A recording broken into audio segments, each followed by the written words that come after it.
Like करें, subscribe करें और बेल आइकन जरूर प्रेस करें। अर्तुगरुल गाजी कौन था? अर्तुगरुल गाजी 1 जनवरी 1198 ईस्वी में पैदा हुए। आप बचपन ही से निहायत होशियार जंगजू थे। आपका कबीला तुर्की चरवाहों का कबीला था। सुल्तान अरकबल जब जवान हुए तो उस वक्त चंगेज खान ने ततारियों की पूरी फौज लेकर तुर्की और इसके एतराफ पर हमला कर दिया, मर्दों को कत्ल कर दिया और औरतों और बच्चों पर जुल्म किया। उस वक्त ततारियों के डर से कई कबीले अपने वतन को छोड़कर चले गए और उस वक्त अर्तुगरुल गाजी भी अपने वालिद और 3 भाइयों और अपने कबीले के साथ वतन से निकलकर यहाँ वहाँ भटकते रहे।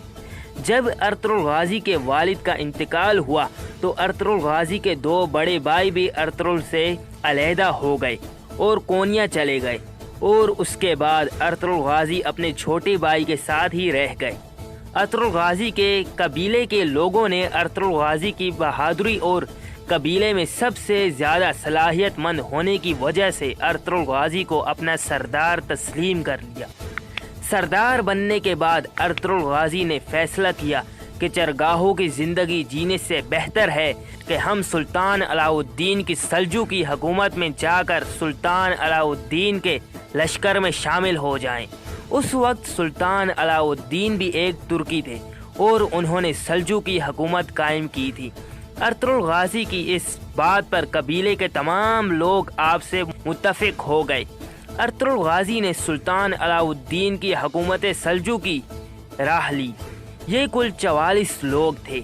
जब कुनिया के करीब पहुँचे तो उन्होंने देखा कि एक मुसलमान फौज रोम के ईसाइयों से जंग में उलझी हुई है और मुसलमान हिम्मत हार चुके हैं और रूमी उन पर हावी हो रहे हैं।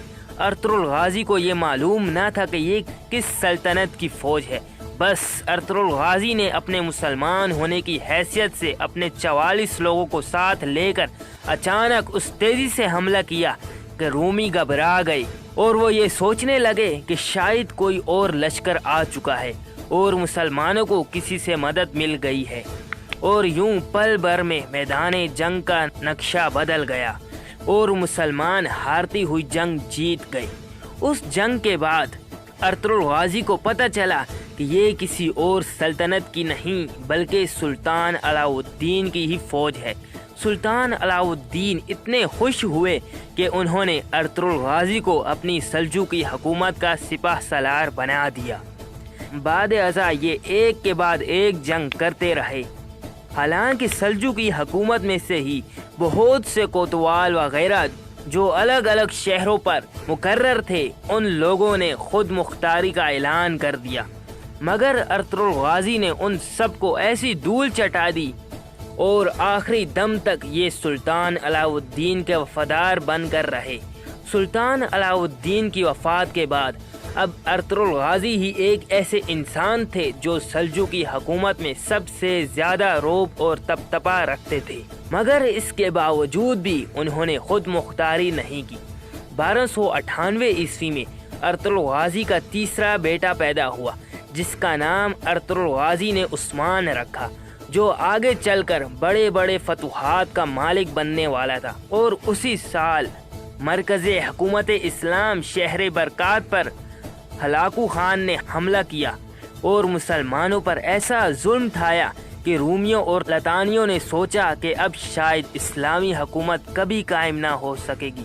1 सितंबर सन 1281 में अर्तुगरुल गाजी वफात पा गए और उसी साल उनके सबसे छोटे मगर सबसे ज़्यादा बहादुर और होशियार बेटे उस्मान को अर्तुगरुल गाजी का जानशीन बना दिया गया और उस्मान ने ठीक 11 साल बाद खुद मुख्तारी का ऐलान कर दिया और एक नई हुकूमत कायम की और उसे अपने नाम से मंसूब करके सल्तनत उस्मानिया करार दिया।